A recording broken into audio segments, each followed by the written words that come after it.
రోమిలికి రాసిన పత్రిక 12వ అధ్యాయం చూడండి. మొదటి 2 వచనాలు మనము మన ధ్యానానికి ఆధారంగా. రోమిలికి రాసిన పత్రిక 12వ అధ్యాయము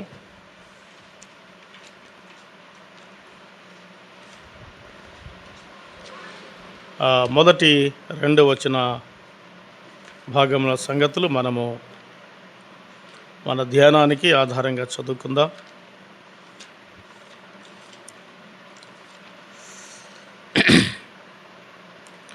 కాబట్టి సహోదరులారా, పరిశుద్ధమును దేవునికి అనుకూలమునైన సజీవ యాగముగా మీ శరీరములను ఆయనకు సమర్పించుకొనుడని దేవుని వాత్సల్యమును బట్టి మిమ్మల్ని బ్రతిమాలుకొనుచున్నాను. ఇట్టి సేవ మీకు యుక్తమై ఉన్నది. మీరు ఈ లోక మర్యాదను అనుసరింపక ఉత్తమమును అనుకూలమును సంపూర్ణమునై ఉన్న దేవుని చిత్తమేదో పరీక్షించి తెలుసుకున్నట్లు మీ మనస్సు మారి నూతన మొగుట వలన రూపాంతరము పొందుడి. ప్రభు తన వాక్యాన్ని మనకు వివరించి బోధించినట్లుగా ప్రార్థన చేసుకుందాం. కరుణా సంపన్నుడై ఉన్న మా ప్రియ పరలోకపు తండ్రి, జీవము గల దేవానికి స్తోత్రములు, కృతజ్ఞత వందనములు చెల్లిస్తున్నాం. ఈ సాయంకాలపు వేళలో ఆయన మీ పాద సన్నిధికై చేరువచ్చిన మీ బిడలమైన మమ్మును మీ కృపాహస్తాలకు అప్పగిస్తున్నాం. దయగల తండ్రి, చెడిన ఈ లోకములో నశించి నరకానికి పోతున్న ప్రభు మమ్ములను మీ కరుణహస్తాల్లో మమ్మల్ని కాపాడి మీ కుమారుడైన యేసుక్రీస్తు ప్రభు యొక్క బలి ద్వారా, ఆయన సమాధి చేయబడ్డ ద్వారా, తిరిగి లేచట ద్వారా నమ్ము ప్రతి వారికి మేము అనుగ్రహిస్తున్న ఈ ఉన్నత రక్షణ భాగ్యమును బట్టి స్తుతిస్తున్నాం. దయగల తండ్రి, ఏ మాటలైతే మేము చదువుకున్నామో ఆ మీ మాటలు మాత్మలకు మేలు కలిగినట్లుగా వివరించి మీరే బోధించి మమ్మల్ని బలపరచురని ఆశిస్తూ, ఇంకా రావలసిన వారిని నడిపించమని, చేరువచ్చిన వారిని మీ వాక్యం కొరకే సిద్ధపరచుదురని, నిలబడిన నేను వట్టివాడను, నిష్ప్రయోజకుడను, ప్రభా మీ మాటలు తేటగా అందించిన చేతగాని అభాగ్యుడను, నన్ను మరుగుపరచమని, ప్రభా మా అందరితో మీరే మాట్లాడమని మా గొప్ప బోధకుడు, మా ఆత్మల కాపరి అధ్యక్షుడినై ఉన్న యేసుక్రీస్తు నామమున ప్రార్థించి వేడుకొనుచున్నాము తండ్రి. ఆమేన్. ఆమేన్. మంచిదండి. దైవగ్రంథములో మనం చదువుకున్న లేఖన భాగం ఇక్కడ రోమిలికి రాసిన పత్రికలో 12వ అధ్యాయంలో మనం చదువుకున్నాం. రోమా పత్రికలన్నిటిలో, పౌలు రాసిన పత్రికలన్నిటిలో పెద్ద పత్రికగాను, అంతేకాకుండా చాలా అమూల్యమైన మాటలతో సిద్ధపరచబడి మనకు అందించబడిన పత్రికగా మనం గమనిస్తాం. రోమా పత్రికలో 3 జాతులకు చెందినటువంటి వ్యక్తులు మనకు కనిపిస్తారు. 3 జాతులకు చెందినవారు. ఒకటి యూదులలో నుంచి ప్రభువుని నమ్మినవారు, అన్యుల్లో నుంచి ప్రభువుని నమ్మినవారు. వారు కలిసి ప్రభువును సేవిస్తుండగా క్రైస్తవులుగా తీర్చబడ్డారు. కాబట్టి రక్షించబడిన దేవుని పిల్లలు క్రైస్తవులుగా ఎంచబడగా, లేక సహోదరులుగా ఎంచబడగా, రక్షించబడిన వారిలోనే యూదులు ఉన్నారు, అన్యులు కూడా ఉన్నారు. ఈ 2 జాతులలో నుండి ఒక క్రైస్తవ సమూహం, ఒక పరిశుద్ధ జనాంగం అక్కడ కనిపిస్తూ ఉన్నారు. వారు రక్షించబడిన వారైనను, వారు ఒక గుంపుగా కట్టబడిన వారైనను, సహోదరులుగా ఉన్నవారైనను కొన్ని వ్యత్యాసాలు వారి మధ్య కనబడుతూ ఉన్నాయి. అందుకే పౌలు ఈ పత్రిక వ్రాసి రోమాలో ఉన్నటువంటి సంఘానికి అందించాడు. ఈ పత్రికలో యూదుల గురించి, వారి ఆచారాల గురించి వ్రాయబడింది. అన్యులు వారు పొందబోయే నష్టము, లేకపోతే వారు నమ్మకపోతే కలిగే నష్టము, యూదులకేమి అన్యులకేమి, ఆ విషయాలు కూడా వ్రాయబడ్డాయి. అదే కాకుండా క్రైస్తవులుగా తీర్చబడి రక్షించబడి దేవుని పిల్లలుగా ఉన్నటువంటి వారు ఎలాగుండాలో, అన్యులుగా కాదు, యూదులుగా కాదు, మీరు సహోదరులుగా ఉండాలి అనే ఉద్దేశాన్ని తేటపరుస్తూ పౌలు పత్రిక వారికి వ్రాశాడు. ఈ 12వ అధ్యాయంలో యూదులలో ఉన్నటువంటి ఆచారాలని ఆయన ఎత్తి చూపిస్తూ, దేవుని పిల్లలైన మనము సహోదరులు గనుక మనం ఇలాగుండాలి అని కొన్ని సంగతులు, కొన్ని హెచ్చరికలు అందిస్తూ ఉన్నాడు. అవే మనము ఈ సందర్భంలో జ్ఞాపకం చేసుకుందాం. చూడండి, 12వ అధ్యాయంలో ఆ మాటలు మనము తేటగా జ్ఞాపకం చేసుకుందాం. 12:1 చదువుతారా? కాబట్టి సహోదరులారా, పరిశుద్ధమును దేవునికి అనుకూలమును అయి ఉన్న సజీవ యాగముగా మీ శరీరములను ఆయనకు సమర్పించుకొనుడి అని దేవుని వాత్సల్యమును బట్టి మిమ్మల్ని బతిమాలు కొనుచున్నాను అని చెప్పి ఈ మాటలు ఆయన తెలియజేస్తున్నప్పుడు ఇక్కడ ఒక మాట మనం గమనించాలి. కాబట్టి సహోదరులారా అన్నాడు. సహోదరులారా, అన్యులలోనేమి యూదుల్లోనేమి, యూదుల నుంచి ప్రభుని నమ్మిన వారు, అన్యుల నుంచి ప్రభుని నమ్మిన వారు ఏమై ఉన్నవారంటే సహోదరులు మాత్రమే. వారు ఏ స్థితికి చెందిన, వారు ఏ పరిస్థితికి చెందిన, వారి స్థితిగతులు ఏమై ఉన్నా కానీ ప్రభుని అంగీకరించిన వారు ఏమై ఉన్నవారంటే సహోదరులు. వారికి ఆయన తెలియచేసే ఆ ప్రత్యేకమైన మాట మనము లేఖనాల్లో జ్ఞాపకం చేసుకుంటున్నాం. సహోదరులు అంటే అర్థమేమి? అసలు పౌలు రోమాపత్రికలో మాత్రమే కాదు, ఆయన రాసిన ప్రతి పత్రికలో కూడా ఆయన చెప్పే మాట ఏమంటే సహోదరులారా. చెప్పండి, సహోదరులారా అని సంబోధిస్తున్నాడు.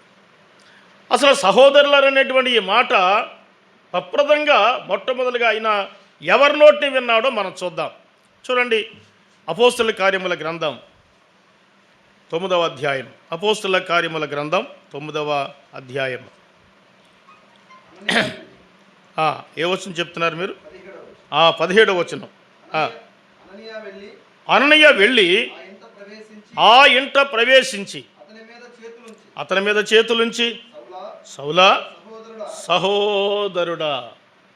చూడండి, ఈ సౌలు ఎవరినైతే సంహరించబోతున్నాడో, ఎవరినైతే హింసించబోతున్నాడో, ఎవరిని లేకుండా చేయాలని ఆశిస్తూ పరుగులు పెడుతున్నాడో, ఆ అననీయ సౌలు దమస్కు గేటు దగ్గర దేవుడి దర్శనాన్ని పొంది కోల్చబడిన వాడై అంధుడై దమస్కులో ప్రవేశించిన తరువాత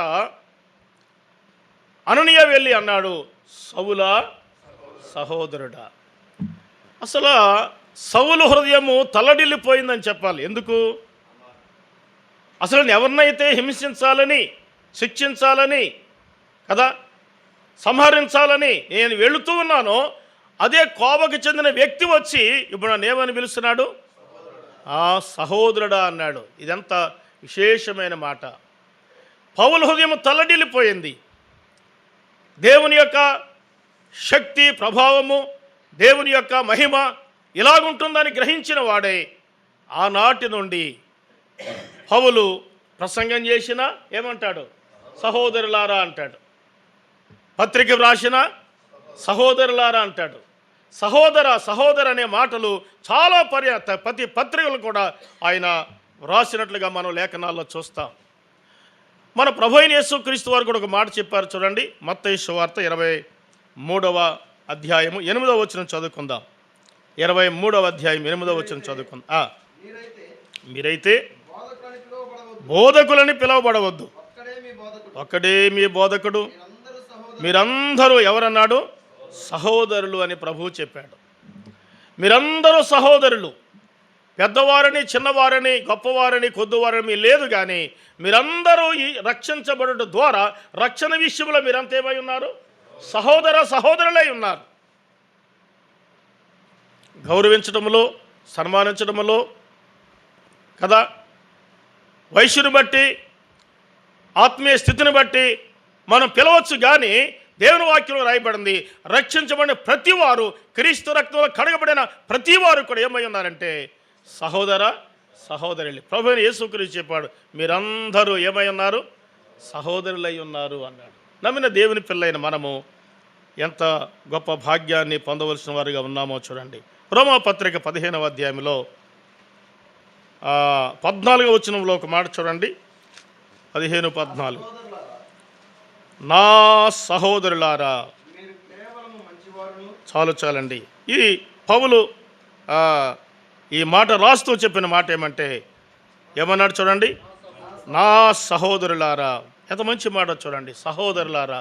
దేవుని పిల్లైన మనము ఏ కులానికి, ఏ గ్రామానికి, ఏ స్థితిగతులకు చెందిన అందరము క్రీస్తునందు ఏమై ఉన్నవారమంటే సహోదర సహోదరులము. కనుక దేవుని పని విషయంలో, దేవుని కార్యాల విషయంలో, దేవుడు మనకు అప్పగించినటువంటి ఆ పని విషయంలో మనమందరం వ్యత్యాసాలు కలిగి ఉన్నా, కొందరు పాడవచ్చు, కొందరు ప్రసంగించవచ్చు, కొందరు పరిశీలన చేయవచ్చు, ఏమైనా కానీ అందరము ఏమై ఉన్నవారమంటే సహోదర సహోదరులం అయి ఉన్నాం అన్నాడు. రోమిలికి రాసిన పత్రిక తీవద్దు కానీ 16వ అధ్యాయంలో చాలామందిని పౌలు వారిని అభినందిస్తూ అక్కడ ఒక మాట తెలియజేస్తా ఉన్నాడు. చూద్దాం చూడండి. రోమిలికి రాసిన పత్రిక 16వ అధ్యాయంలో 3వ వచనం భాగం చదువుకుందాం. 3వ వచనం, క్రీస్తు యేసునందు నా జత పనివారైన ప్రిస్కలాకును అకులాకును నా వందనములు చెప్పడి, వారు నా ప్రాణము కొరకు తమ ప్రాణములు ఇచ్చుటకైనను తెగించిరి, మరియు వారు ఎంత ఉన్న సంఘమునకు వందనములు చెప్పడి అన్నాడు. రోమాపత్రిక రాస్తూ పౌలు అక్కడున్న వ్యక్తులని అభినందిస్తూ ఈ మాటలు రాస్తున్నాడు. ఎక్కడున్నవారంటే వీళ్ళు రోములో ఉన్నవారు. అక్కడున్న వ్యక్తుల్ని పరిచయం చేస్తూ వారిని ఇక్కడ పత్రికలు కలిపి రాస్తూ ఉన్నప్పుడు అక్కడ మనకు ఎవరు కనిపిస్తున్నారంటే చెప్పండి, అకుల ప్రిస్కిల్లా. కొరింథీ పత్రికలో మనం చూసినా ఎవరు కనిపిస్తారు, అకుల ప్రిస్కిల్లా.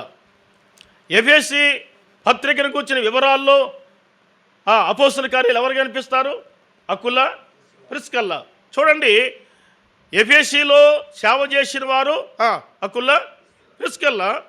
చెప్పండి, కొరింథీలో సేవ చేసిన వారిలో అకుల ప్రిస్కిల్లా ఉన్నారు. రోములో సేవ చేసిన వారిలో కూడా ఎవరున్నారంటే అకుల ప్రిస్కిల్లా కనపడుతున్నారు. అంటే ఈ భార్యాభర్తలు ఇరుగురు ఎక్కడికి వెళ్ళినా వారి యొక్క వృత్తి డారాలు కొట్టడం, కానీ వారు ఎక్కడికి వెళ్ళినా కానీ దేవుని పనికి సహకారులుగా ఉన్నవారు. ఎఫెసీలో పౌలు విడిచిన పనిని కొనసాగించిన వారు కదండి, పౌలు విడిచిన పనిని కొనసాగించిన వారుగా మనం చూస్తాం.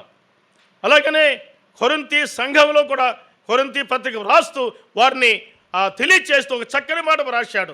కొరింథీలో కూడా వారి యొక్క సేవా పరిచర్య ఉన్నది అనే మాట మనం గమనిస్తున్నాం. అదే సమయంలో రోములో జరిగిన పరిచర్యలో కూడా వారి హస్తము చెప్పండి ఉన్నది. దీని అర్థం ఏంటంటే సంఘ స్థాపనలు ఎక్కడ జరిగినా ఆ పరిచర్య పట్ల ఒక ప్రత్యేకమైన బాధ్యత కలిగిన వారే ఈ భార్యాభర్తలు ఇరుగురు జీవనోపాధి కొరకు మాత్రమే పనిచేసుకుంటూ సంఘ పరిచర్య కొరకు, సంఘ స్థాపన కొరకు, సంఘ విస్తరణ కొరకు, సంఘం యొక్క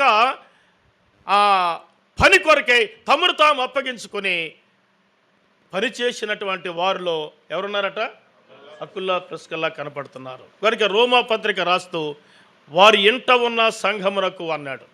అలా అయితే పిల్లరా వినండి, అకుల ప్రిస్కిల్లా ఇంట ఏముందట, సంఘము. నేను ఇలా చెప్తాను, ఒక ఇంట సంఘము కూడుకోవాలి అని అంటే ఆ ఇంటి వారు కొనవలసిన బాధ్యతలు చాలా ఉంటాయి. నేను కూడా సంఘ స్థాపన ప్రారంభపు దినాల్లో అరుగుల మీద ప్రేయరు లేక ఆరాధన జరిగించినప్పుడు ఆ ఇంటి వారు వచ్చేవారికి రాకముందే ఆ స్థలాన్ని ఏం చేయాలి, సిద్ధపరిచి ఉంచాలి. ఇక్కడ గిన్నె ఉందండి, అక్కడ మంచం ఉందండి, ఇక్కడ షాప్ ఉందండి, ఇవన్నీ తీసేదానికి మీరు బయట నిలబడండి అని చెబితే వచ్చేవాళ్ళు ఒకసారి 2 సార్లు ఆలోచించి 3వసారి మనకి ఇబ్బందిగా ఉంది అని మానుకునే అవకాశం ఉంటుంది. ఒక ఇంటి దగ్గర జరిగే పరిచర్య ఏదైతే ఉందో దాని కొరకు ఆ ఇంటి వారు సమర్పణ కలిగిన వారుగా ఉంటే ప్రభు ఎన్నడూ వారిని విడిచిపెట్టేవాడు కానే కాదు. సంఘము రాకముందే, ఒక్క విశ్వాసి కూడా ముందుగా రాకముందే ఆ స్థలాన్ని ఖాళీ చేసి ఉంచాలి. సంఘము రాకముందే వారి పనులు పూర్తిగా ముగించుకొని చెప్పండి ఆ కూడుకునే స్థలాన్ని ఖాళీ చేసి ఉంచాలి. అక్కడ బరకం వేస్తామా, పట్టాలేస్తామా, లేక నేల మీద కూర్చోబెడతామా, ఆ పరిచర్య ఆ పని కొరకే ఆ స్థలాన్ని సిద్ధపరిచి ఉంచాలి. ఇంకో మాట చెప్తాను, వచ్చేవారిని ఆ ఇంటి వారు ఏం చేస్తుండాలి? ఆహ్వానిస్తూ ఉండాలి. అమ్మ రండి రండి రండి. వచ్చేవారికి ముఖం త్రిప్పుకొని ఉన్నామనుకోండి, మనం ఆ ఇంటికి వెళ్ళటం వాళ్ళకి ఇష్టము లేదేమో అనుకుంటారు. కనుక ఆ ఇంటి వారు ఆ వచ్చేవారు అందరినీ ప్రేమించేవారుగా, ఆహ్వానించేవారుగా ఉండాలి. అలాగన కొన్ని స్థలాల్లో లేక కొన్ని గృహాల దగ్గర బైబిల్ గ్రంథంలో సేవ జరిగింది. యెరూషలేములో మరియా, చెప్పండి, మార్కు తల్లి అయిన మరియా ఇంటి దగ్గర ప్రార్థించే సమూహం కనబడుతున్నారు. మరియా ఇంటి దగ్గర జరిగిన సేవగా మనం గుర్తిస్తాం. మనం నిన్నాం కదండి, ఫిలోమోను ఇంటి దగ్గర ఏముందట? సంఘం ఉంది. ఆ ఇంటి వారు వచ్చేవారందరికీ ఆ గృహాన్ని సమర్పణగా ఇచ్చిన వారుగా మనం చూస్తాం. అలాగే నుంపా ఇంటి దగ్గర, గాయు ఇంటి దగ్గర, పలు స్థలాల్లో బైబిల్ గ్రంథంలోనే వారి గృహాలను సమర్పించి దేవునికి పరిచర్యకు అప్పగించినప్పుడు దేవుడు ఆ కుటుంబాన్ని చెప్పండి ఆశీర్వదించినట్లుగా మనం చూస్తాం. అట్టి ఆశీర్వాదము పొందాలి అంటే మంచి సమర్పణ గలవారే ఆ ఇంటి వారు దేవుని పరిచర్య చేయటానికి ఆహ్వానించినప్పుడు ఆ గృహాన్ని దేవుడు ఎన్నడూ విడిచిపెట్టేవాడు కానే కాదు అని మనం చూస్తూ ఉన్నాం. దైవ గ్రంథములో ఫిలోమోను దగ్గర సంఘం ఉంది అనే మాటలు ఈ గ్రంథములో వ్రాయబడ్డాయి. వాస్తవానికి మనకి తెలియదు. ఒకవేళ ఈ గ్రంథములో మాట రాయబడకపోతే ఈ సంగతి మనకి ఎన్నడికి కూడా గోచరం కాదు, మనం గ్రహించలేం. అలాగే మరి ఇంటి దగ్గర సంఘం ఉంది అనే సంగతి దైవ గ్రంథములో 2000 సంవత్సరాలకి పూర్వమే రాయబడకపోతే దీన్ని మనం వీడు గ్రహించే వాళ్ళముగా ఉండలేం. నుంపా ఇంటి దగ్గర, గాయు ఇంటి దగ్గర కదండి, అకుల ప్రిస్కిల్ల ఇంటి దగ్గర సంఘాలు కూడికే ఆ దినాల్లో ఆరాధించాయి. ఆ సంఘాలు విస్తరించినప్పుడు మందిరాలు కట్టబడ్డాయి. దేవుని పరిచర్య విస్తరింపచేయనట్లుగా లేఖనాల్లో మనం చూస్తున్నాం. ఆనాడు జరిగిన పరిచర్యల కొరకే ఇప్పుడు చెప్పండి గ్రంథంలో వ్రాయబడింది. ఈనాడు జరిగే పరిచర్యల కొరకే ఆ పరిచర్య స్థాపన ఎక్కడ జరిగిందో ఎక్కడ ఉంటుంది? జీవగ్రంథము వేరొక గ్రంథం అని అడిగే, జీవగ్రంథము వేరొక గ్రంథం. ఆ వేరొక గ్రంథాల్లో కట్టబడిన ప్రతి సంఘము ఏ స్థలములో ప్రారంభించబడిందో ఆ ఇంటి వారు ఎవరో ఒక రోజుని ఎత్తి చూపించబోయే రోజు రాబోతుంది. ఆ రోజున ఆ ఇంటి వారికి కలిగే ఆనందము అంతా కాదు. నేను రక్షించబడినటువంటి తొలి దినాల్లో కేవలం మా ఇంటి దగ్గరే సేవ ప్రారంభించారు. అది ఒక 2 పోర్షన్ల ఇల్లు, మధ్యలో ఒక గోడ తీసి ఒక మందిరంగా హాల్ లాగా చేసాం. దాన్ని తీసేటప్పుడు వాళ్ళేళ్ళు అన్నారు, ప్రార్థన కూడుకోవడానికి గోడ పడగొడతారేటి అని. దేవుని పని కొరకు అవసరం అని హాలుగా చేసి సంఘం కూడుకోవడానికి అప్పగించాం. అక్కడ సంఘం కట్టబడింది. కొద్ది కాలం తర్వాత జనం విస్తరించిన తర్వాత అక్కడ మందిరం కూడా కట్టబడింది. ఆ సంఘంలోంచి 7 సేవకులు బయటికి వెళ్ళి సేవ చేస్తున్నారు. ఒక అరుగు మీద ప్రారంభించబడిన ఆ సంఘం విస్తరించి మందిరంగా కట్టబడి ఇవాళ అదే సంఘంలో నుంచి 7 సేవకులు బయటికి వెళ్ళి ఆయా గ్రామాల్లో ఇంచుమించు 20 సంఘాల స్థాపనకు వాళ్ళందరూ కారకులుగా కావటానికి ఒకప్పుడు ఈ ఇంటి దగ్గర కూడుకున్న ఆ సంఘమే కారణం అన్నమాట. ఒకరోజు ప్రభువు దగ్గర ఎత్తు చూపించే రోజు రాబోతా ఉంది. ఆ రోజు ఆ పరిచర్య ప్రారంభించిన స్థలంలో ఆ వ్యక్తులకు ఉండే ఆనందం ఇంత కాదు అని మనం గమనించాలి. కాబట్టి ప్రియులారా, దైవగ్రంథంలో మనం చూస్తున్నాం, అలా కట్టబడి ప్రభులో కొనసాగుతున్న వారిని చెప్పండి సహోదరులని పిలిచారు.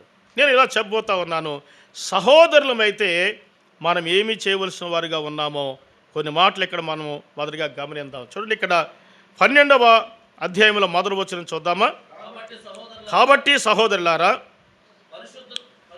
పరిశుద్ధమును దేవుని కలుగోలమునైన సజీవ యాగముగా మీ శరీరంలో ఆయనకి సమర్పించుకున్నటని దేవుని వాత్సల్యమును బట్టి మిమ్మల్ని బతిమాలు కొనుచున్నాను. ఇట్టి సేవ మీకు యుక్తమైనది. ఇంకేం చెప్పాడు? మీరు చెప్పండి, మీరు ఈ లోక మర్యాదను అనుసరింపక, రక్షించబడిన దేవుని పిల్లైన మనము ఏం చేయకూడదంట? ఈ లోక మర్యాదను అనుసరించకూడదు. రక్షించబడ్డామా? ప్రభు పిల్లలమయ్యామా? అలా అయితే ఒకప్పుడు మనం ఏ ఆచారాల్లో అయితే ఉన్నామో ఆ ఆచారాల్లో ఇక ముందు మనం ఎన్నడూ ఉండేవారము కాకూడదు. అన్యాచారాలు ఉన్నాయి, లోకాచారాలు ఉన్నాయి, మతాచారాలు ఉన్నాయి. అమ్మ మీకు అర్థమైందా? ఒకటి అన్యాచారము, రెండవది లోకాచారము, మూడవది మతాచారం. మత సంబంధమైన ఆచారాలు కొందరు అనుసరిస్తూ ఉంటే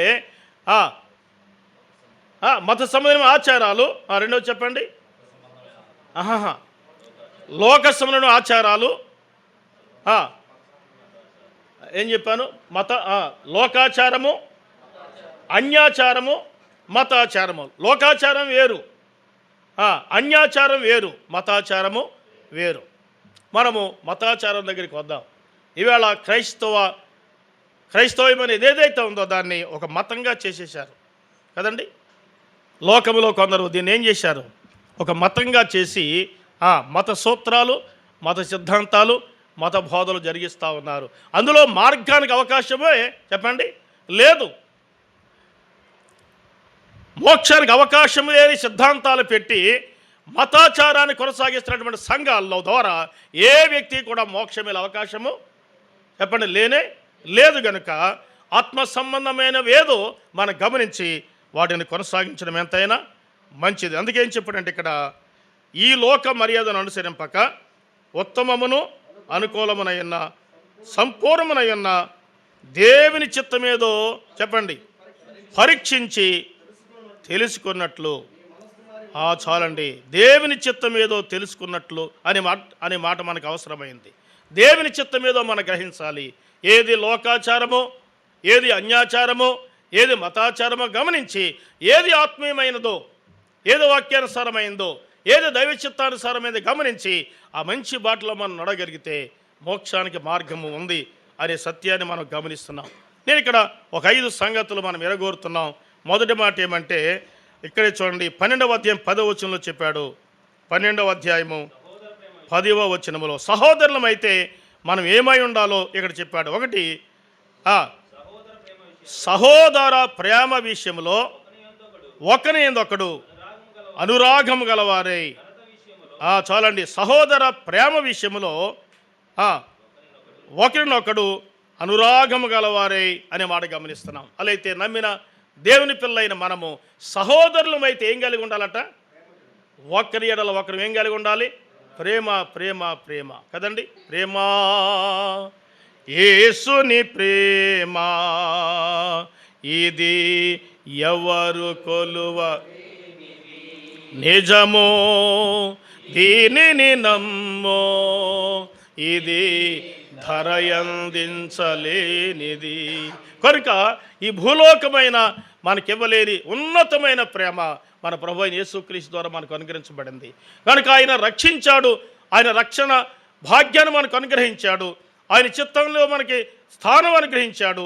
అయితే మనము ఏ స్థితికి, ఏ పరిస్థితికి చెందిన వారమైనా ఒకే సంఘములో, ఒకే శరీరముగా, ఒకే కదండి తండ్రి పిల్లలముగా చేయబడ్డాం. కాబట్టి మనమంతా ఎవరమన్నాడు ఇక్కడ? సహోదర సహోదరులము. అయితే సహోదరులమైతే మనం ఏమై ఉండాలో చెప్పాడు. మొదటగా ప్రేమ కలిగి ఉండాలి అన్నాడు. ఏం కలిగి ఉండాలట? ప్రేమ కలిగి ఉండాలి. ప్రేమ ఉన్నతమైంది. ప్రపంచమంతటిలో క్రీస్తు ప్రభు ద్వారా కలిగిన ప్రేమ ఏ మత గ్రంథం కూడా మనకి నేర్పించింది కాదు, ఏ మత సూత్రాల ద్వారా మనం కలిగి ఉన్నది కాదు.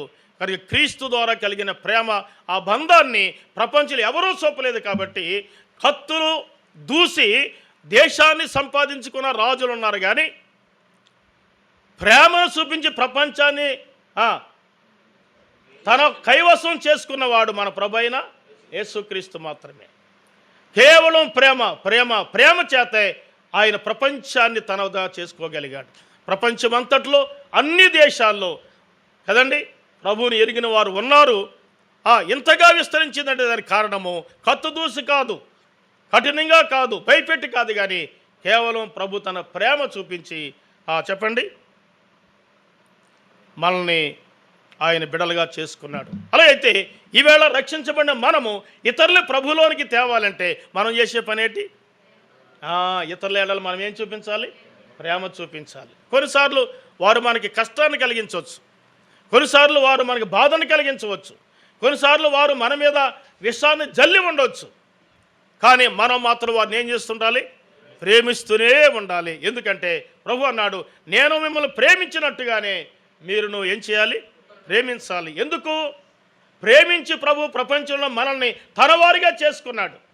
ఈవేళ ప్రభు కొరకు ప్రాణాలు ఇచ్చేవారు, చిరసాధనం చేసిన అతన్ని వెనకాడిన వారు, ప్రభు కొరకు తమ ఆస్తిని కానీ తన దేహాన్ని కానీ తన ప్రాణాన్ని కానీ అర్పించిన వారు లోకంలో కొల్లలుగా కనపడుతున్నారు. కారణం ఏంటంటే ప్రభు యొక్క ప్రేమ.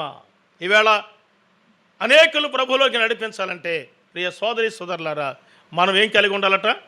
ప్రేమను కలిగి ఉండాలి. ప్రేమ చేతనే ఒక వ్యక్తిని ప్రభు దగ్గరికి నడిపించగలం. ఒకవేళ సోదరిలా భర్తలు నమ్మలేదా, వారు కఠినంగా ఉన్నారా, భవిష్యత్తుకి రావడానికి వారు అంగీకరించట్లేదా, వారిని ప్రభు దగ్గర నడిపించాలి అంటే మన కఠినత్వం పనికిరాదు. మనం కేకలేస్తే వారు ప్రభు దగ్గరికి రారు.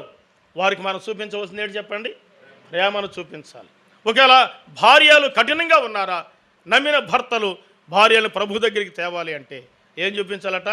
ప్రేమను చూపించాలి. ప్రేమ ద్వారా ఒక సమాజాన్ని కట్టగలము, దాన్ని విస్తరింప చేయగలము. ఆయనకి కారణం ఎవరంటే చెప్పండి? మనమే. కాబట్టి సహోదరులైతే ఏం కలిగి ఉండాలో చెప్పండి. ఇక్కడ ఒకరి ఎడల ఒకరు ఏం కలిగి ఉండాలి? ప్రేమ కలిగి ఉండాలి అన్నాడు. రోమపత్రిక 5:5 చూడండి, 5వ అధ్యాయం 5వ వచనం.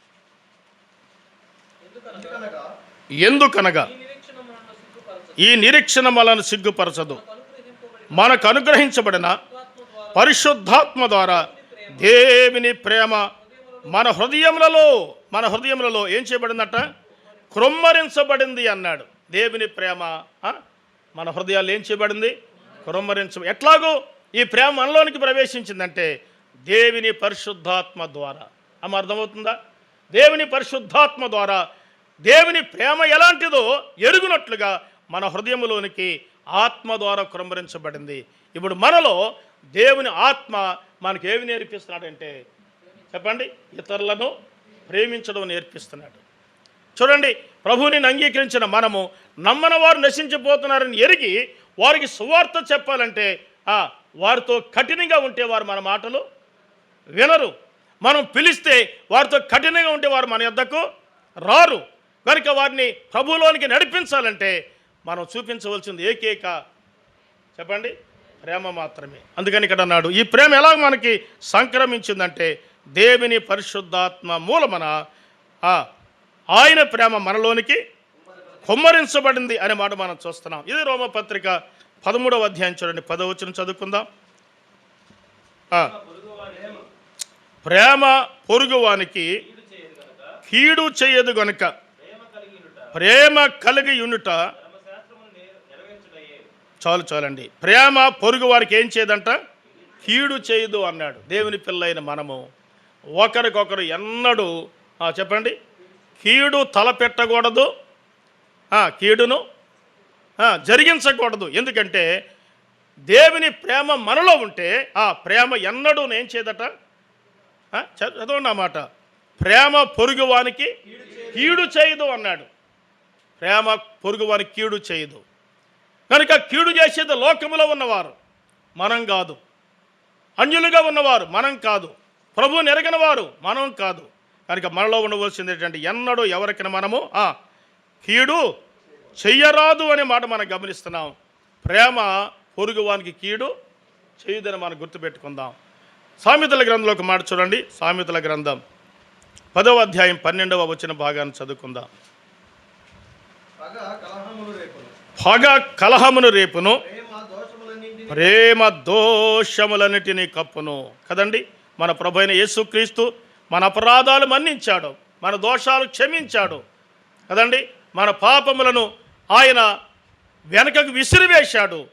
ప్రేమ దోషములను కప్పును అన్నాడు. నమ్మిన దేవుని పిల్లైన మనము, మన ప్రభు ఎట్లా మనల్ని ప్రేమించారో, మనమును ఇతరులను రక్షించడం కొరకై, ఇతరులని ప్రభులో నడిపించడం కొరకై, ఇతరుల ఎడల మనం కూడా కలిగి ఉండవలసింది ఏంటట చెప్పండి?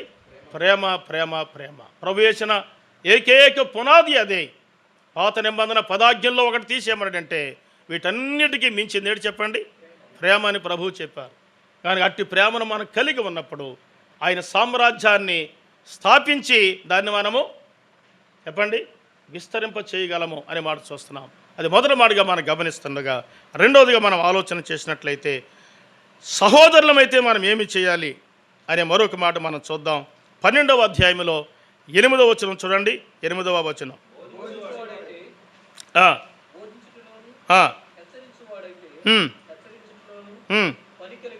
పని కలిగి ఉందము,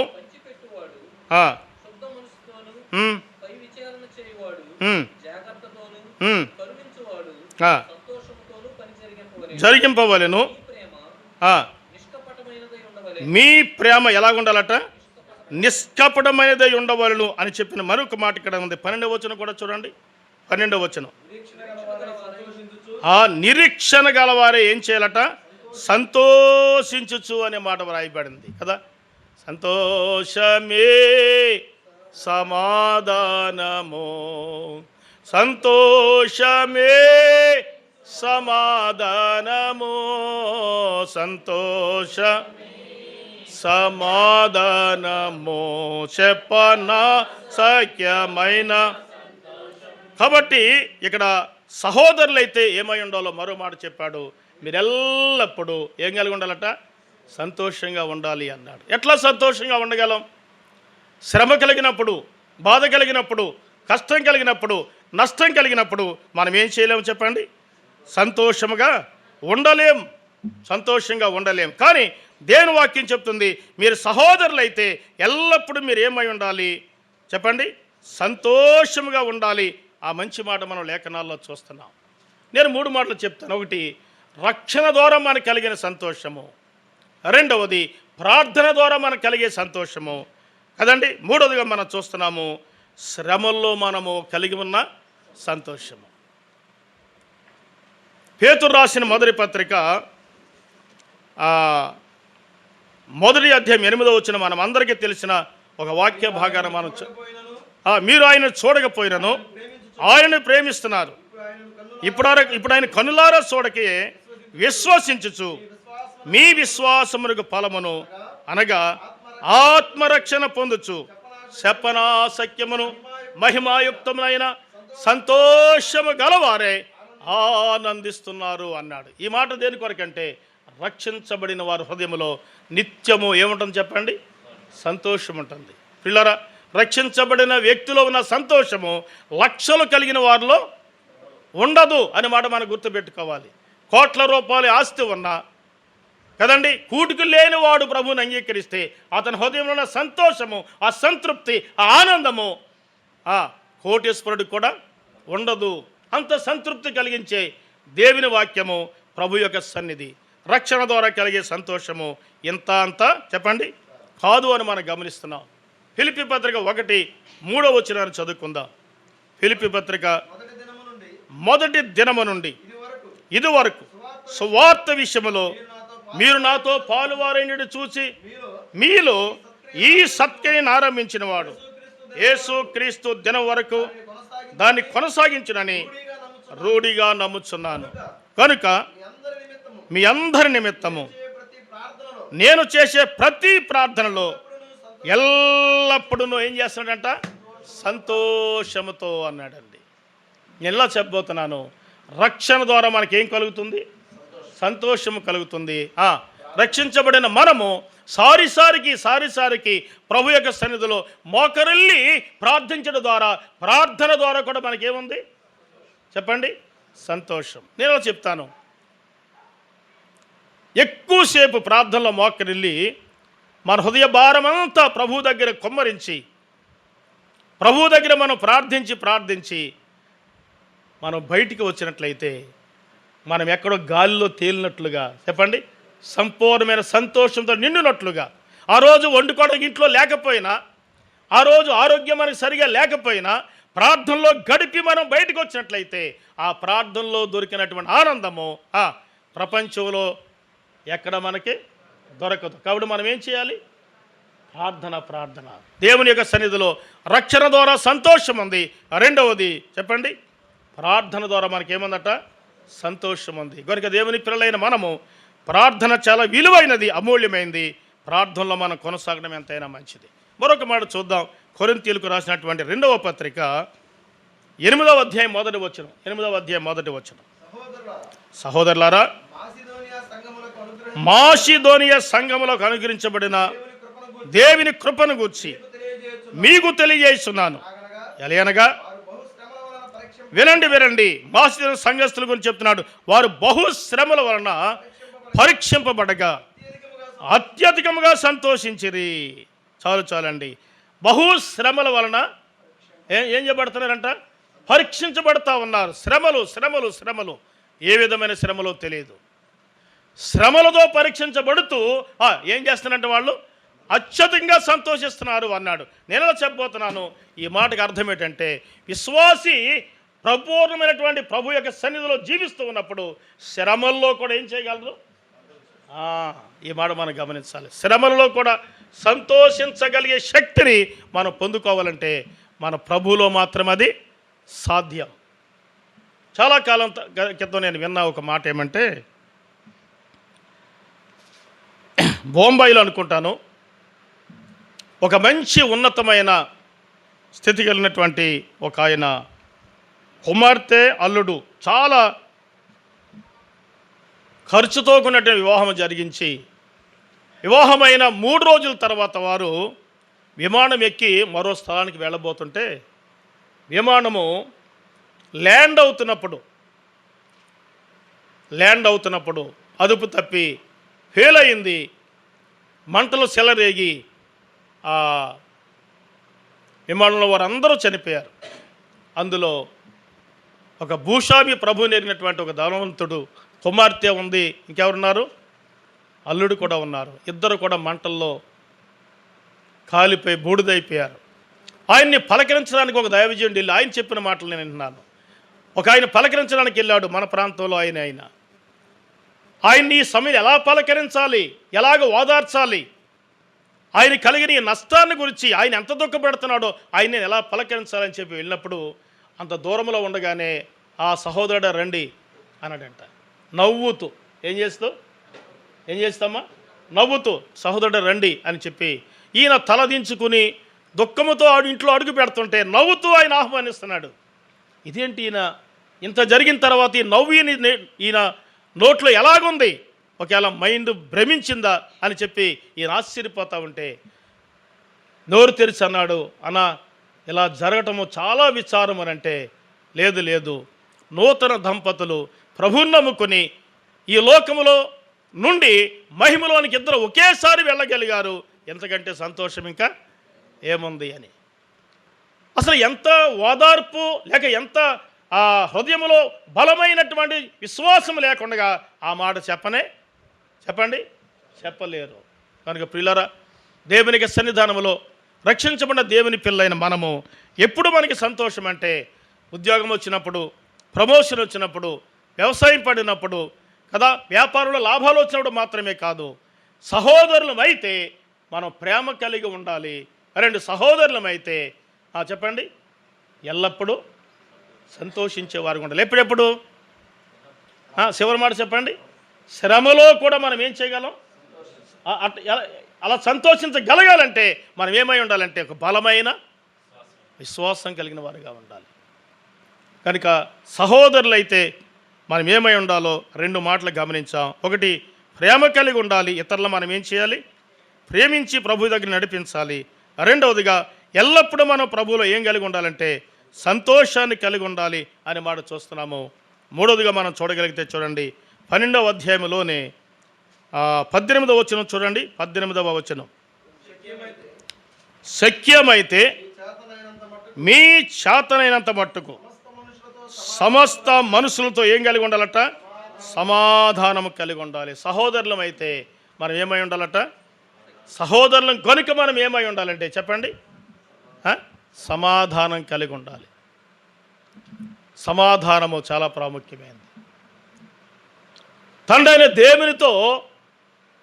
దేవునితో యేసుక్రీస్తు ప్రభు ద్వారా మనకేం దొరికింది? సమాధానం దొరికింది కదా. రోమపత్రికలోనే అంటాడు కదండి, ఆయన ద్వారా దేవునితో మనకేం దొరికింది? సమాధానం దొరికింది.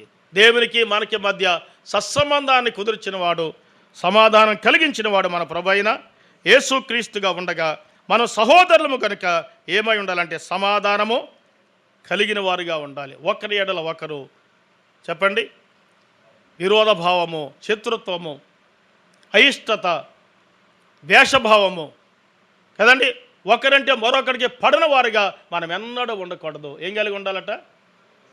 సమాధానం కలిగి ఉండాలి. సమాధానం కలిగి ఉండాలి. సమాధానం అనేది చాలా విలువైనది.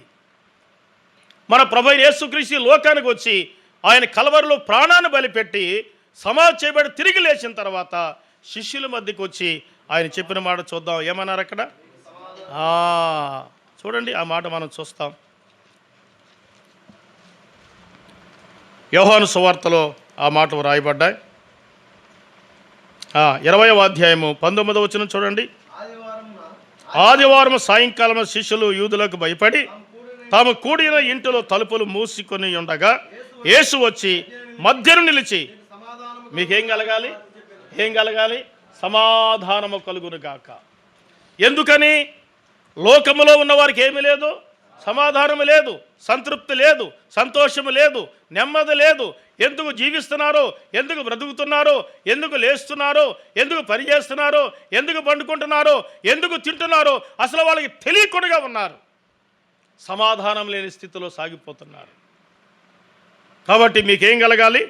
సమాధానం కలుగును గాక అన్నాడు కదండి. 20వ వచనంలో కూడా ఆ మాట చూస్తాం కదా. 21 అప్పుడు యేసు మరలా మీకు సమాధానము కలుగునుగా అని పలికిన మాట చూస్తాము. ప్రభు యేసుక్రీస్తు పలికిన మరొక మాట 26వ వచనం చూడండి. 26వ వచనం ఏమంటాడు? 8 దినములైన తర్వాత ఆయన శిష్యులు మరలా తలుపులు మూయబడి ఉండగా యేసు వచ్చి మధ్యలో నిలిచి, మీకేం కలగాలి? సమాధానం కలుగునుగాక అన్నాడు. కాబట్టి ప్రభు యేసుక్రీస్తు వారి లోకానికి వచ్చి ఈ పాపలోకంలో మానవాళికి ఇచ్చిన చెప్పండి సమాధానం లేక సతమతం అవుతున్న ఈ లోక మానవాళికి ఆయన ద్వారా కలిగిన గొప్ప విశేషమైనటువంటి కార్యం ఏదంటే సమాధానము. ఈవేళ హృదయాల్లో సమాధానము లేక, సంతృప్తి లేక కోటీశ్వరులు కూడా ఆత్మహత్యలు చేసుకునేవారు. హృదయంలో ఏమీ లేదు, సమాధానం లేక. చాలా కాలం క్రితం నేను ఒక న్యూస్ పేపర్ చదువుతుంటే అందులో నాకు సమాధానం లేదు అని ఒక హెడ్డింగ్ చదివాను. ఆ క్రింద ఆయన ఫోటో ఉంది. ఆయన అందరికీ తెలిసిన వాడే. ఇదేంటి, ఇది ఈయన గురించా లేదా ఎవరైనా ఈయన గురించి రాశారా, ఎవరి గురించిదని చెప్పి నేను మరలా ఆ న్యూస్ పేపర్లో ఆ మాట మళ్ళీ చదివితే ఆ కింద కొంత మ్యాటర్ ఉంది. నేను చదువుతూ వస్తున్నాను. ఆయన అన్నాడు, నాకు కారులు ఉన్నాయి, బంగళాలు ఉన్నాయి, కావలసినంత పేరు ప్రఖ్యాతలు ఉన్నాయి. కాలు కింద పెడితే కారులో, కాలు తీస్తే మేడలో పెడతాను. ఇన్ని ఆస్తి ఐశ్వర్యాలు పేరు ప్రఖ్యాతలు కలిగి ఉన్న నా హృదయంలో లేక నా మనసులో సమాధానము, సంతోషము లేదు అని వ్రాశాడు. ప్రియులారా వినండి, ఆయన ఒక తమిళనాడులో పేరొందినటువంటి ఒక సినిమా యాక్టరు రజనీకాంత్. ఆయనకి ఎంత పేరుందో ఆ రంగములో, లోకములో కదా, ఎంత డబ్బు ఉందో, ఎంత ఖ్యాతి ఉందో, ఇవన్నీ కలిగి ఉన్న అతని హృదయంలో ఏం లేదట, సమాధానం లేదు. నేను చాలా కాలం క్రితం చదివిన మాట చెప్తా ఉన్నాను. ప్రియమిత్రులారా, స్నేహితులారా, దైవ గ్రంథములో మనం ఆలోచన చేయగా ఇప్పుడు ఆయన సమాధానం కొరకు ఏం చదువుతున్నాడు తెలుసండి? ఆయన చదివిన గ్రంథాలని చదివి అందులో సమాధానం దొరకక ఈవేళ బైబిల్ చదువుతున్నాడు. దేని కొరకు? సమాధానం కొరకు. దేవుని పిల్లైన మనం గమనిస్తున్నాము. సహోదరులం కాబట్టి మనం ఏమై ఉండాలంటే ప్రేమ కలిగిన వారుగా ఉండాలి, ప్రేమతో ప్రపంచాన్ని జయించిన మన ప్రభు అయిన యేసుక్రీస్తు వలె ఆయన బిడ్డలైన మనం కూడా ఇతరులని ప్రేమతో ప్రభు దగ్గరికి నడిపించేవారమై ఉండాలి, ప్రేమ కలిగిన వారంగా ఉండాలి. రెండోదిగా మనం ఏమై ఉండాలి అని మనం గమనించట్లయితే, దేవునికి పిల్లైన మనము సహోదరులము కనుక ఏమై ఉండాలి? ఎల్లప్పుడూ మనము సంతోషము కలిగిన వారంగా. ఎలాంటి సంతోషం అంటే శ్రమలో కూడా చెప్పండి, సంతోషాన్ని పొందేవారుగా ఉండాలి. అది నిజమైన విశ్వాసికి పొందే గొప్ప భాగ్యంగా మనం గమనిస్తున్నాము. మూడవదిగా మనం చూసినాం ఏమనంటే, సహోదరులమైతే మనం ఏమై ఉండాలంటే చెప్పండి, సమాధానం కలిగిన వారంగా ఉండాలి. ఇదే రోమాపత్రిక 1:7 చూడండి. 1:7 ఏమంటాడు?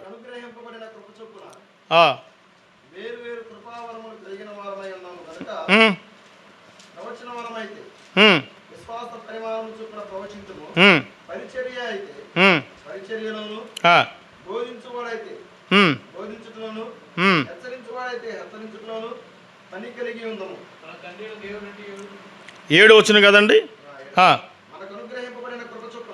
మనకు అనుగ్రహించబడిన కృప చొప్పున రోమాపత్రిక 1:7 చదువుతుంటే మీరు కృపా సమాధానములు మీకు కలుగునుగాక. కృప సమాధానములు దేవుని పిల్లైన మనము కలిగి ఉండవలసిన మూడవ లక్షణం ఏమంటే కదండి, సమాధానము. మనం చూస్తున్నాం కదా. 5:1 కూడా చూడండి. 5:1 రోమాపత్రిక 5:1 ఏమంటాడు? కాబట్టి 5:1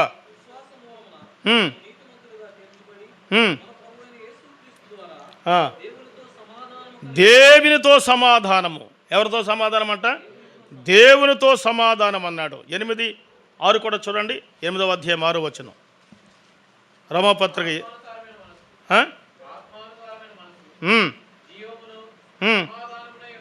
జీవమును సమాధానమునై ఉన్నది అన్నాడు. రోమలకు రాసిన పత్రికలోని మాటలు రాస్తున్నాడు.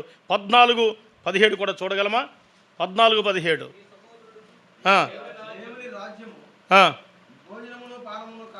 భోజనమును పానమును కాదు కానీ సమాధానమునై ఉన్నది. అక్కడే 19 చూడండి. 19వ వచనం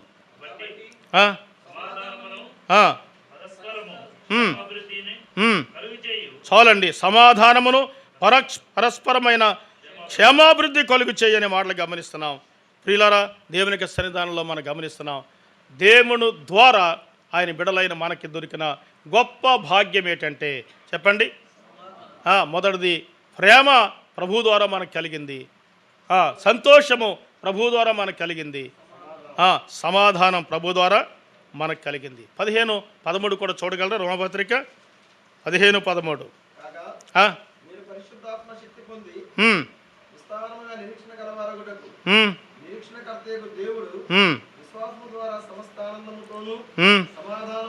సమాధానముతోను అన్నాడు. పౌలు ఈ పత్రికలో సారిసారికి మాట రాస్తున్నాడు. ఏం కలిగి ఉండాలట? సమాధానం. ఎవరి ద్వారా కలిగింది మనకిది? ప్రభు ద్వారా కలిగింది కదా. ప్రేమ ప్రభు ద్వారా మనకు కలిగింది కదండి. సమాధానం లేక సంతోషం ప్రభు ద్వారా మనకు కలిగింది. ఇంకేమన్నాడు? సమాధానం ప్రభు ద్వారా మనకు కలిగింది అనే మాటలు మనం చూస్తున్నాము. 4వదిగా మనం ఆలోచన చేసినట్లయితే మరొక మాట ఇక్కడ మనం చూద్దాం. చూడండి 12వ అధ్యాయంలోనే 11వ వచనం ఆసక్తి విషయంలో మాంద్యులు కాక ఆత్మయందు తీవ్రత గలవారే ప్రభుని సేవించుడి అనే మాట చెప్పాడు. పిల్లలు వినండి, రక్షించబడిన మనము సహోదరులం కనుక మనం కలిగి ఉండవలసిన 4వ లక్షణం ఇక్కడ చెప్పడేమంటే మీరేమై ఉండాలట? ఆసక్తి గలవారై ఉండటి. దాని ముందేమన్నాడు చెప్పండి? మాంద్యులు కాక. మాంద్యులు కాకంటే బద్ధకస్తులు, మత్తు, ఇంకేమైనా చెప్పచ్చు. మాంద్యులు కాక మీరేమై ఉండాలి? ఆసక్తి విషయంలో మీరు మాంద్యులు కాకూడదు అన్నాడు. దేవుని పిల్లలైన మనము లోక సంబంధమైన పనిపాట్ల విషయంలో శ్రద్ధ కలిగిన వారిగా ఉండటం వాస్తవమే, కానీ దేవుని పని విషయంలో, దేవుని కార్యాల విషయంలో మనం ఎలా ఉండకూడదట? మీకు అర్థమవుతుందా? మాంద్యులుగా ఉండకూడదు.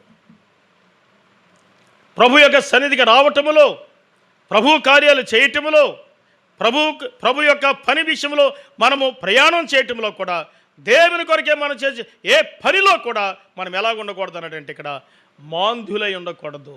ఆసక్తి విషయంలో మీరు మాంద్యులై ఉండకూడదు. ఏం కలిగి ఉండాలి? ఆసక్తి గల వారమై ఉండాలి అని మాట చూస్తున్నాం. కొరింథీ 2వ పత్రిక చూడండి. 2వ పత్రిక 8వ అధ్యాయము 16వ వచనం చూడండి ఒకసారి. మీ విషయమై పౌలు చెప్తున్న మంచి మాట. మీ విషయమై నాకు కలిగిన ఈ ఆసక్తినే తీతు హృదయంలో కూడా కలుగుచున్నది కదా. పౌలుకి సంఘాల పట్ల ఆసక్తి ఉంది, ఆత్మల పట్ల ఆసక్తి ఉంది, సేవ పట్ల ఏమని చెప్పండి ఆసక్తి ఉంది. ఈ ఆసక్తినే తీతు హృదయంలో కూడా ఉందట. అమ్మ అయ్యా వినండి,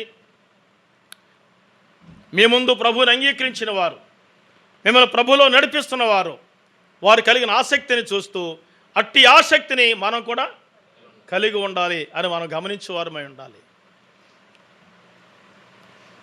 ఆసక్తి విషయంలో మాంద్యులు కాక అన్నాడు.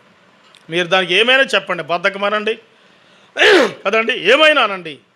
కాబట్టి మాంద్యులు కాక ఆసక్తి విషయంలో మనము తీవ్రత గలవారనే ప్రభువుని సేవించువారమై ఉండాలి. పౌలు ఆసక్తి కలిగిన వాడుగా ఉన్నాడు.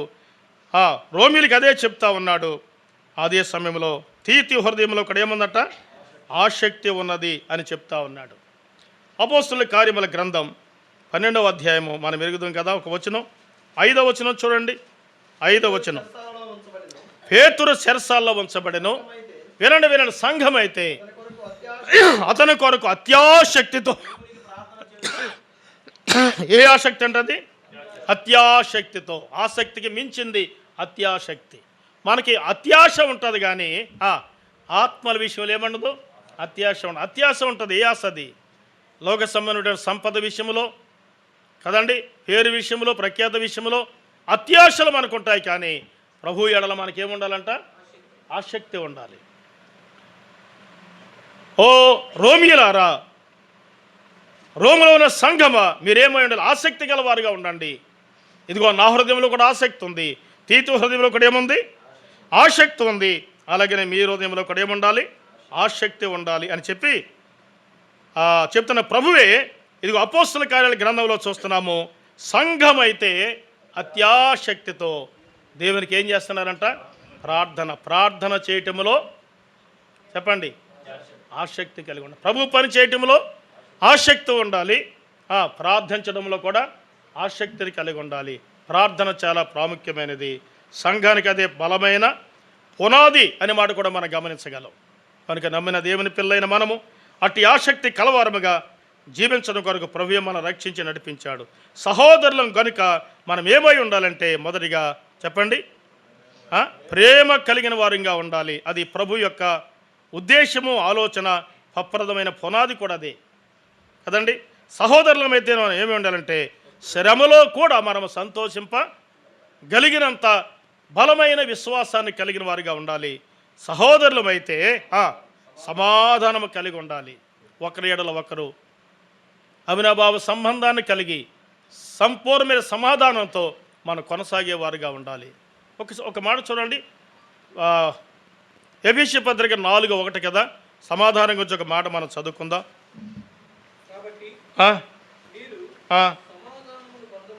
సమాధానము అనుబంధము చేత ఆత్మ కలిగించు ఐక్యమును కాపాడుకొంటి యందు శ్రద్ధ కలిగిన వారే. ఒక మాట చూడండి, ఇక్కడ ఆ మాట గురించి నేను వెనక్కి వెళ్ళాను. ఒకటి, సమాధానము అనేది ఎవరు కలిగించారు? ఆత్మ కలిగించాడు అన్నాడు. ఆత్మ కలిగించిన ఆ సమాధానాన్ని మనం ఏం చేసుకోవాలంట? కాపాడుకోవాలి అన్నాడు. కాపాడుకోవాలి. ఇద్దరు సహోదరుల మధ్య, ఇద్దరు సహోదరుల మధ్య ఆ సమాధానాన్ని ఒకరి ఎడల ఒకరు ఏం చేసుకోవాలి? కాపాడుకోవాలి. కాపాడుకోవాలంటే ఏం చేయాలో చెప్పాడు. ఇప్పుడు చూడండి, ఐక్యతను కాపాడుకోండి యందు శ్రద్ధ కలిగి ఉండాలి. సహిస్తే ఏం కాపాడుకుంటాం చెప్పండి? ఏం కాపాడుకుంటాం?